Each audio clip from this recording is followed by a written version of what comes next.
Okay, what up? What up to all my moguls in the making? It's your boy Antonio Cook, Mr. Mogul Maker. You're in the marketplace and you're looking to raise capital. You might have a business already in motion. You might have already had it going on for several years, or you're just aspiring and want to get to that point. You're confused as to where your start is. Where does this thing begin, middle, end, right? In this video, I'm going to break down how to properly structure your business, not just the Instagram popcorn version of it. So I'm going to show you how to register your business and how to get business funding opportunities in alignment, right? How to create strong public presence, how to set up your business bank accounts the right way and at the right institutions. The difference between vendor accounts and financial reporting accounts for your business credit report, then how to secure $50,000 to $250,000 in business funding. This one's gonna be interesting. You're gonna wanna stick around to the end. I'll see you guys on the other side.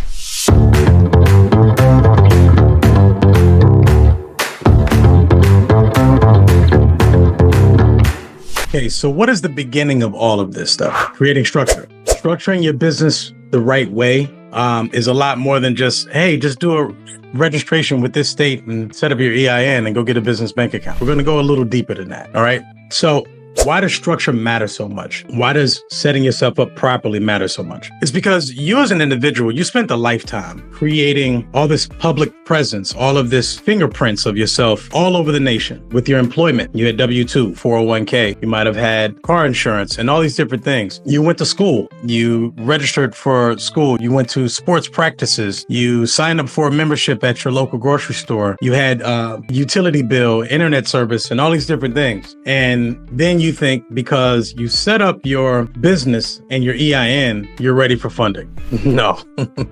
No, not so much. Listen, you want to set this thing up so you have totality of structure.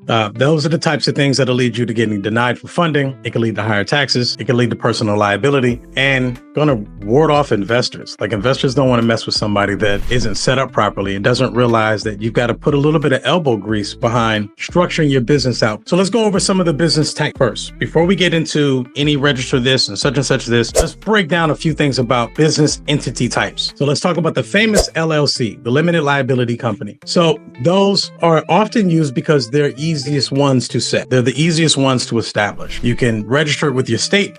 You can set up an EIN for it, go open up a business bank account, and essentially the thought process is you're off to the races. Now, let me give you a few things to consider when it comes to an LLC. A few things that you want to be mindful of is, one, do you have partners? Are you starting this with someone? If you're starting up an LLC with someone, then you want to be mindful that you are both members and not owners or shareholders, as they call it. You're an owner as a member, but again, it's the difference between being memberships or units versus shares. Why this matters is because when it comes to banks often like to have all of the members present just to open up a bank account. So you're running into some issues with that because you have to make sure that you guys are kind of coordinating that. And I always found that to be a little ridiculous when it's already on the charter of the company that we are supposed to be who we are. You already see it on the Secretary of State website and these different things. And then the bank still gives you hell about making sure that everybody is physically present. So anybody that's ever ran into that, that's the reason why. It happens to LLCs. Here's another issue or another thing to be mindful of when you set up an LLC. There's a difference between what happens on the state level and what you're looking at on the federal level. And you have to make sure that as an entrepreneur that you're covering both of those bases. So on the state level, the state does recognize that it's a separate entity, right? The feds don't immediately recognize that it's a separate entity. So you have to do what's called a tax election. And this is often a huge mistake that a lot of entrepreneurs make when they establish their LLCs is that they don't elect to be taxed like a S corporation or a C corporation. Now, when do you do this type of stuff? First, you think about how you want to structure it all. You make sure that this is all involved inside of preferably a business plan or some type of business outline. I don't always do business plans myself, but I am very much into a business outline, right? We have ChatGPT or any of one of these AI platforms can help you structure your business outline. So you'll create this tax election, you'll create certain types of separation. And usually if you're in between zero to, let's say $100,000 a year, that's an okay structure when we're talking about income, right? And it's just because it's going to create a better tax structure for you, and you'll create the separation to limit your liability. Okay. So that'll be the cool thing about setting up like that. It's easy to do. You just got to make sure you remember the tax election form to get that filled out. And actually, let me look up, I believe the tax election form. I'm going to pull this up on my trusty little screen here. See, IRS tax election form. All right. 8830 form 8832. So this is the about the form. I'm just one of those weirdos who actually likes to look at everything, and I want to read it all over. This is the form. Essentially, you're looking at entity classification election. So you want to name the entity, and you can name yourself to be taxed in a certain type of way. The employer identification number, you're going to put the EIN and blah, blah, blah. It's pretty self-explanatory. So once you start going over this, you're going to want to make sure that you create the scenario. But anyway, that's brief thing about LLCs. So make sure you do the LLC, preferably with the S Corp tax election, and you can use it with this form right here. What is the entity that is the best entity for scaling? If you really want to scale the company, well, depending on where you are, then for myself, what I like to do is I like to just immediately start with a C corporation. So C corporation, just a corporation in general, is makes money, spends money, and whatever's remaining, that's what you're being taxed on, right? That's the money that you're being taxed. It's really interesting because, again, you go to work, you work a 9 to 5, or you're in your career, you make money, and you've already had taxes withheld from what you made. Well, federal income tax, Social Security, medical, whatever the case may be, all of it's being deducted off top. Corporations work a little differently on the other hand. Corporations allow you to make the money, spend it on whatever expenditures that are necessary for the business, are necessary expenses as the IRS would consider it, whatever's necessary in the form of the operation. Corporations can also have things like fringe benefits, but those type of things allow you to deduct your taxable income. So if you make $1 million, spend $900,000, you're only being taxed on $100,000. The corporate tax rate is at 21%. So this is all a matter of choice, however you choose to do it. Now, again, one of the drawbacks of common mistakes of setting up an LLC is, again, you're not creating the tax election. So you're going to be taxed like a sole proprietor. So on the federal level, you have zero liability protection, zero. On the state level, you do, but on the federal level, you have zero tax liability protection. So forgetting to do the tax election form, at least for the S corporation, for your LLC, make sure you're on top of that. If you rush into doing the corporation and you haven't structured out everything properly, then you might run into double taxation, which meaning the shareholders get taxed and then the business itself gets taxed, right? But again, if you're a small business, then to me, it's not something you need to worry about. So I think an initial good start is an LLC with the S Corp tax election if you're brand new to this, right? But if you're into this and you really want to scale the company, then something like a corporation is going to be best for you. The reason why is because corporations can attract investors, prefer to buy shares of the company versus buying membership into the company, where there's a little bit more blending of liability with the LLC. No one wants a liability. Everybody wants to, hey, I want to put my money in and just make my money back, right? So if you're going to run the company and govern and manage and everything with the company, but you still want to raise capital from investors, a corporation is going to be by far the best case scenario. The difference between an S corporation versus a C corporation is an S corp can only have but so many investors involved. I believe the number is 75 at this point right now. But there's an unlimited amount that you can have with a C corporation. So again, your mind is the only thing stopping you from your ability to scale the company and getting investors at massive rates to get involved with your business by choosing the right structure immediately. Okay, now let's get your business registered and verified. How are we going to go about doing that? Banks verify your business across multiple databases. Mismatch or missing information often leads to funding denials. Like if you just have your information all over the place. And sometimes this just happens to us because we're kind of structuring things as we go. So we might have set it up where it's out of a PO box initially, which is a terrible idea. Then we decide, oh, you know what, let's go get this virtual office, which is a better idea. But the phone numbers, the 411 listing, everything's just not matching, right? And one thing a lot of people don't realize is the moment you register your business with the Secretary of State, this fabulous company called LexisNexis usually grabs that information and creates a profile out of it, right? They don't do it with your permission. It's a business profile, and they would just immediately create that. That often then leads to Dun & Bradstreet automatically creating you a DUNS number. Now, you can control this and make sure you keep everything intact. But again, if LexisNexis grabs your information and you change the address on the Secretary of State, but then you don't go back to LexisNexis, then you're going to cause confusion when it comes time for funding, because the banks are using LexisNexis, not just the Secretary of State, to qualify you for funding. You see where the whole conundrum could actually come into place? It kind of gets a little ill. So you want to make sure that you're matching all the information. It's not always about if you have a virtual office. Not anymore. Not like it used to be. Having a virtual office or this big business presence isn't what it used to be since the pandemic. And again, the funny story is when I went to a banker friend of mine, relationship manager at PNC Bank in Miami, right? We're discussing this whole idea of, offices and virtual offices. And he told me, he's like, look, man, underwriting does not like people coming in here with virtual offices anymore. They got flooded with that stuff, right? They would prefer you to be a home-based business. And let me tell you another hack when it comes to you having a home-based business. See, the difference is if you having an office, a virtual office versus a home-based business, might be the difference of your approval or denial. Here's one reason why. Let's say you're doing equipment financing. You're trying to get some equipment. You're trying to get a vehicle, or you want to get some, funding product that requires, like some type of tangible thing, right? Well, they do site visits now. Banks are coming out to do site visits at your office. So be mindful of the fact that you're saying that you have this virtual office and this big business presence, and you're applying for certain type of products because they're coming to do a site visit. Now, what would stop them from doing a site visit? If you have a residential address. Now, again, why is this working nowadays? It's because we went through the pandemic. That's why. The pandemic, everyone was at home, but productivity didn't slow down, right?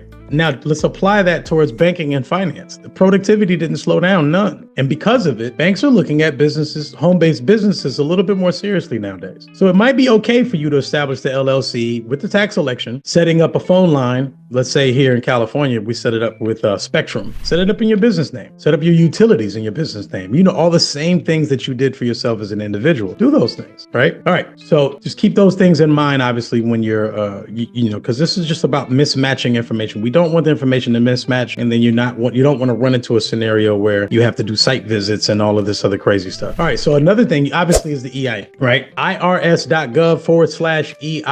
Go to there, and you can do it online if you have a social security number, because they're going to ask you for that. You can also go online and do it if you are doing it for someone else as a representative. Just keep in mind that they're not going to issue it to you online right there on the spot. They're going to mail it out to you. But you can do it like that for sure. Your articles of organization or incorporation, and articles of organization, that is for an LLC. And you also need an operating agreement. So you're filing and registering your articles of organization, and you're going to set up an operating agreement. If you're incorporating, as articles of incorporation, and you're going to need corporate bylaws, make sure you check this box off and keep your corporate bylaws. This is the governing instrument of your company, right? I've had clients that end up in litigation, and they end up with a bad scenario in litigation. And then what ends up happening, because they don't have their corporate bylaws or their operating agreement in place, and they can't show it to the judge, pierces the corporate veil. What that means is he no longer recognizes that there's an entity separating this. And he says, you know what? Now your personal livelihood is at stake because you don't have your business properly in place. You can't produce the proper documents that shows that you're running and governing this business a certain type of way. So those things are important. And being the fact that we're in one of the #1 countries in the world for litigation and suing people, it's, you kind of want to be mindful of that. Business license field where there's a license that's required, get the license. And again, make sure that the license address, phone number, and all of the other things as such all match up, right? You as an individual, you probably went and got a driver's license that matches your home address, right? That matches your home phone number, that matches your wireless number, that matches, you see the point that I'm getting at, right? In my opinion, the best place to do it is just literally an actual phone company. Set up a wireless service with T-Mobile. Make sure that they're listing your phone number on 401 and other public listings. Doing it also with Google and having a Google search engine listing with them. Having Yelp and being able to have Yelp reviews. You would be surprised how many underwriting departments are actually looking at Yelp as a means to verify if your business is real or not, right? So the common mistakes and stuff like this, again, just not setting all of those particular things up, your EIN, your articles of organization, your operating agreement, your business licenses, listing your address and your phone number on public domains, and getting utility service or whatever the case may be, and not establishing that stuff properly, that will get you dinged in a heartbeat. But again, you're kind of teetering a fence now because the pandemic kind of opened up the home-based business model, but you're also exposing your business to the general public, and that isn't always that cool either, though. So again, I'm not against virtual offices, but you got to just be mindful of what you're getting into when you're setting it up. Regis, Opus virtual offices, there's so many of them that are out there now, and you guys can kind of feel free to structure that however you like. But if you want a consultation about it, then we're going to always be here for you. Okay, so where do you register your business? I mean, I guess the easy answer is in your own home state. That's just probably the most obvious thing. Just if you're doing business in that state, or if you plan on doing business in that state, just register it in that state. Now, then we get into a little bit of asset planning. So what is the location of your business? And I think the easy answer for this is wherever you are. If you're supposed to register your business anywhere you're actually conducting business. Some of us, a good deal of us, are doing business online, right? So doesn't necessarily mean that, if you're in California, but most of your customers that you're seeing online are coming from the southeastern border of the United States, doesn't mean that your business needs to be registered in California. You just have to be mindful of where your customer base is coming from and where you want to conduct everything at. But that's the easy answer. The more complex thing is how do you want to structure your asset? This is how I do asset planning for any of my clients when it comes to,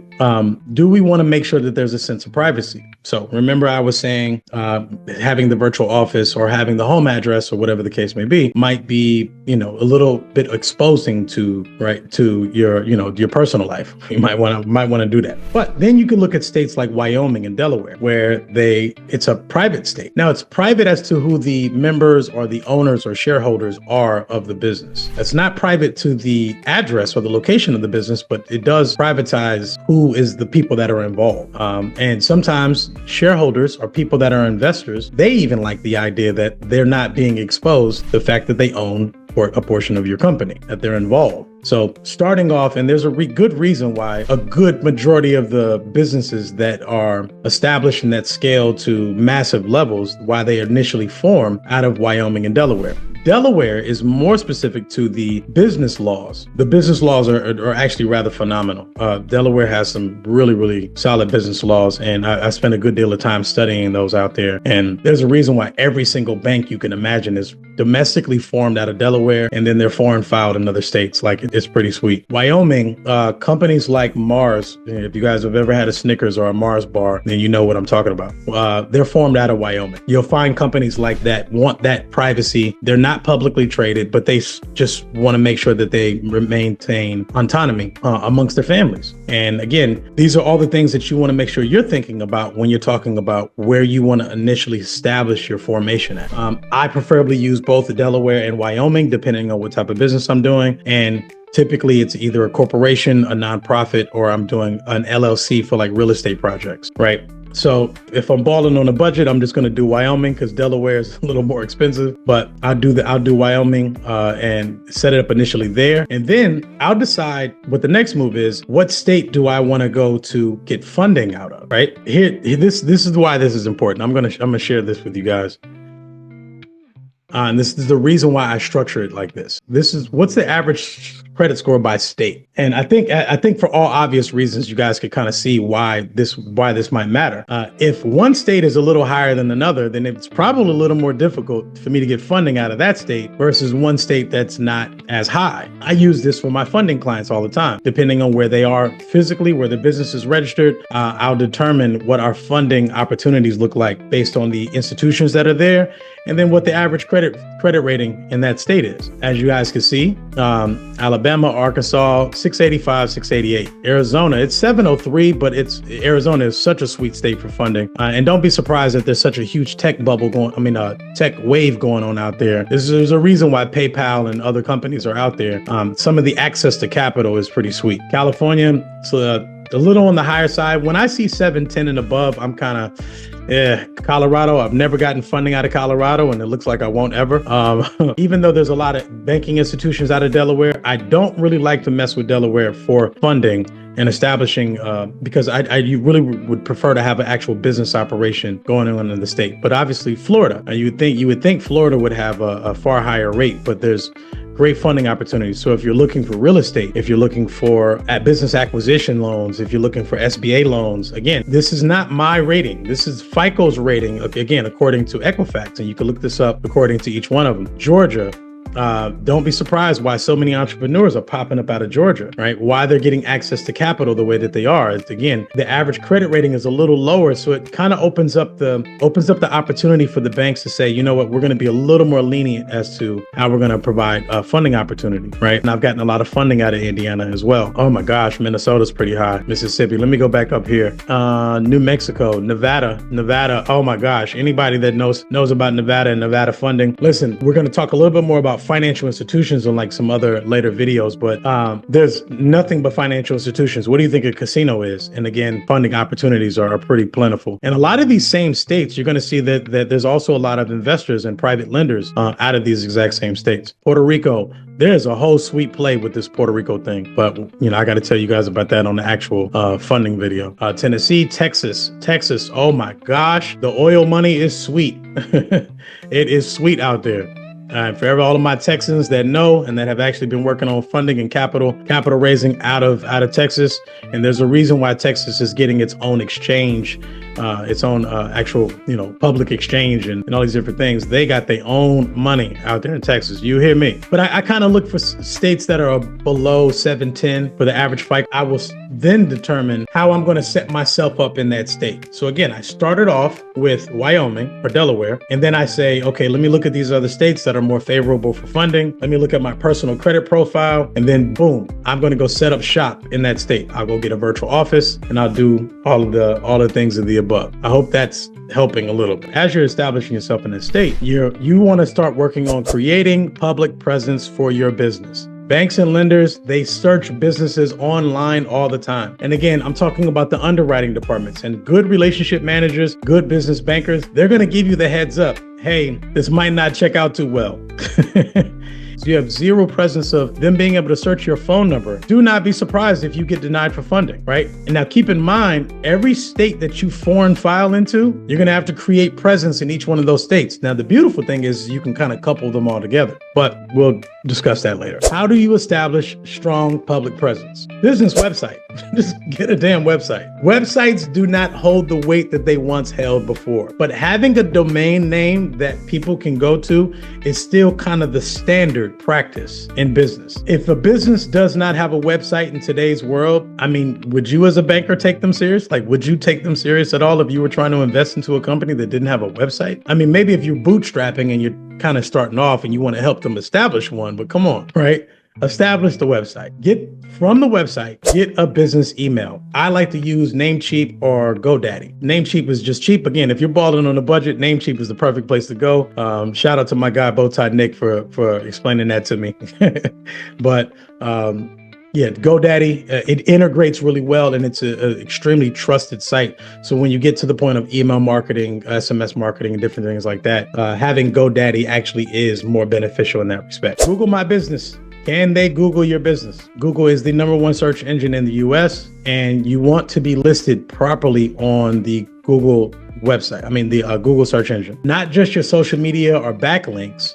Like when they Google your business, are they going to be able to pull up an actual hours and the phone number and the address and everything of the business? Does it come up on Google? That definitely makes a difference in the underwriting process of some of your products when you're trying to get funding. So social media pages. Yes, I think it's a given. Even if you don't have a lot of activity, just create them. Make sure that the social media pages are also matching your public information as well.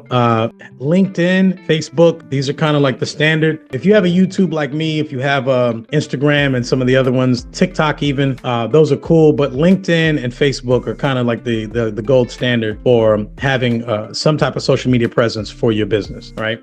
And then business directories. So Listing yourself with the Better Business Bureau.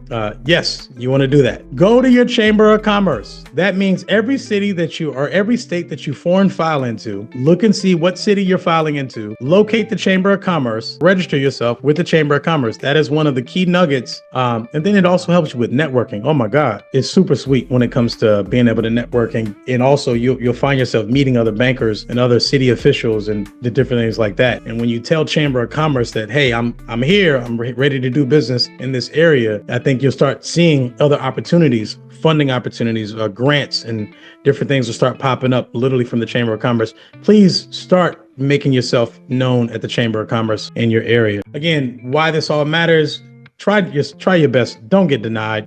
If you haven't done all of these, these particular steps, and again, rewind the video and back it up if you need to see some of the points, but just not having a business website, using a Gmail or a Yahoo email, we got to get away from that. You don't look like a legitimate business. And when it comes to funding and capital raising, every aspect of it has to do with your legitimacy and how much people can find your business and how real your business actually looks. All right. And now the sweet spot. Setting up your business bank account and other type of accounts with the banks, but open as many type of accounts as you can with an institution. Again, another thing that one of my bankers had told me was, they want all of our business. They want us to bring all of their banking to their one single institution. The banks want to know that you have established everything with them so they can trust that when they're giving you funding, they're more of your partner than they are just a random bank that you choose to use. All right. Does that make sense? You want to make sure that you can establish as many products with them as possible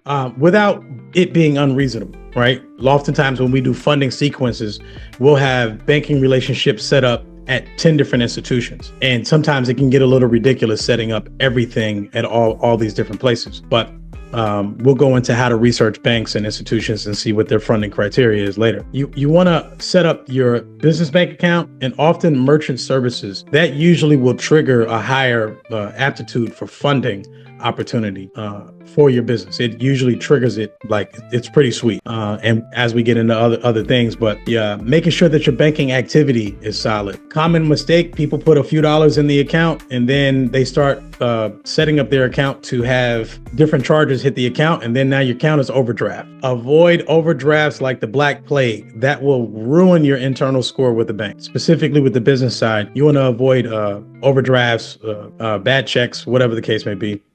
You also want to continue to add to your ending balance every month. So if you start off with $50, like I guess it's the famous number everybody says, open up an account with $50. All right, cool. You open it with 50. Make sure you're not at 50 by the end of the month or end of the cycle. Make a couple of more smaller deposits as you can, if you can. Again, even if you establish it and you only leave $50 in there and it's been 3 months, I mean, that's fine, but try to, again, activity is what they're looking for. They want to know that they are your primary institution and you're not going and seeking another relationship with some other bombshell over here, right?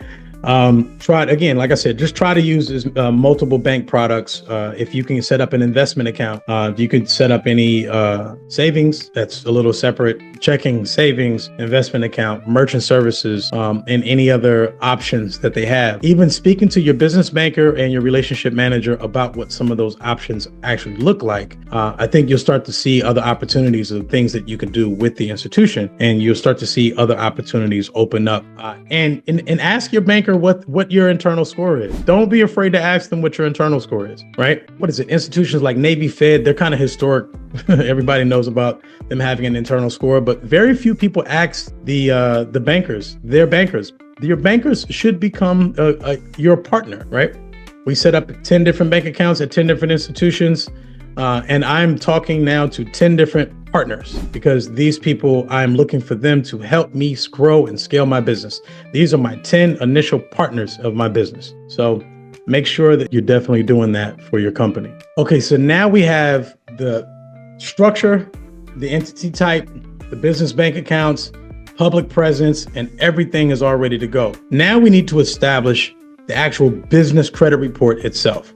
Most people that talk about funding or getting you funding are really only talking about using yourself as a personal guarantor for your business, which you can. And that's to me, that's a great starting ground. It's not the only route, but it's a great starting ground. So kind of go over business credit building. First, let's break down what the actual business credit bureaus or business credit reporting agencies actually look like.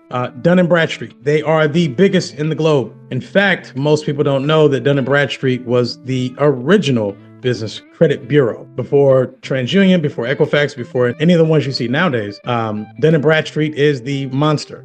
Globally, they are the kind of like the top dog in the business credit reporting industry. Now, that doesn't mean that they're the most effective and then the most used when it comes to funding. It's kind of like the gold standard. You got to have a Dun & Bradstreet profile. The banks are going to probably check your Dun & Bradstreet profile to see if you have any other institutional relationships, any other products or anything like that out there. Experian Business. You definitely want to make sure that you have the Experian Business report established. Most of that is going to be like banks. You want to get approved for a business credit card with no PG. Make sure your Experian Business report is solid. Equifax Business. So they track loans, credit lines, and public records, right? A lot of equipment financing, we've utilized them for that. And there's several others, but let's get into this next thing. Vendor accounts versus financial reporting accounts. Do you guys know the difference? So a vendor account is just the quills, U-lines, and different things like that. But when it comes to funding, you're not going to really have a good scenario when it comes to getting yourself business funding strictly with that. And the reason this matters is let's say, for example, you have a charge card that's reporting to your business credit report. Let's say you only have vendor accounts, and then you go apply for a business credit card, even as a personal guarantor. Oftentimes, you having larger or having established financial trade lines on the business side will affect the limits that you get approved for, even as a personal guarantor. You see what I mean? They're still going to check your report, your business report, even if you're a personal guarantor. Now, your personal credit cards, they definitely play a role. They definitely make a difference. But if they're going to still check your business credit reports, let's make sure that we have all of this stuff in place prior to going and asking for funding. And trust me, it's going to be such a relief. Like when you get to the point of funding, it's going to be like clockwork. You're going to have all this stuff already in place, and the level of confidence that you're going to be applying for funding is going to be through the roof. And you're going to know for sure that you've got the proper financial trade lines. So Credit Strong, they have a great financial trade line that reports. They can report up to I think a $50,000 loan, and it's an installment loan, like a secured loan that reports strictly to the business credit bureaus, which is sweet. Who has like auto loans? If you PG on an auto loan, let's say if they don't report it, let's say you get a Toyota loan, 100%, it's under your business, but you want them to report. And Toyota, I don't believe reports, but you can go to eCredible. And eCredible will take that account and they will report it on your behalf as a financial trade line, which is, again, is super sweet because that trade line could be super vital for when you go back and you actually try to apply for a business auto loan. And now you're able to get that auto loan 100% under the business, right? So eCredible, Credit Strong, and I will actually create a list of those in a separate video of different business trade lines that you guys can use. But having your DUNS number, 3 to 5 vendor accounts, I say 3 to 5 financial trade line accounts, like business credit cards and loans. And I will create a separate video specific to how we can build those up specifically. But again, this is just an overview of your overall structure for this video. And then of course, paying on time and paying early definitely makes an enormous difference. You have a vendor account in net 30, but you paid in 15 days. It gets reported like a little bit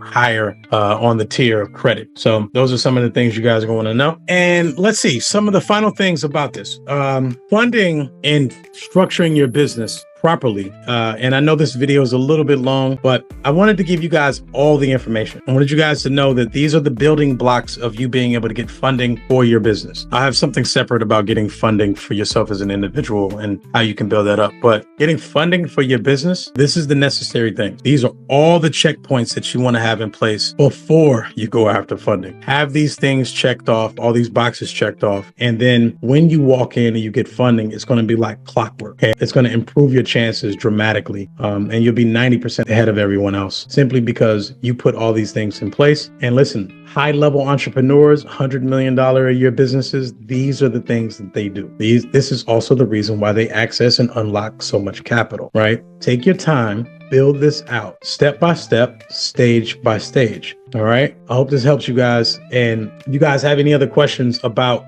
properly structuring out your business to get it ready for funding. Leave a comment if you like anything about the video. I hope that you guys like, share, subscribe to the channel. We are early in the game, but I have so much more information to give to you guys, and I look forward to how much we're going to be able to build together. All right, my future moguls, it's your boy, Mr. Mogul Maker, Antonio Cook, and I see you guys on the other side.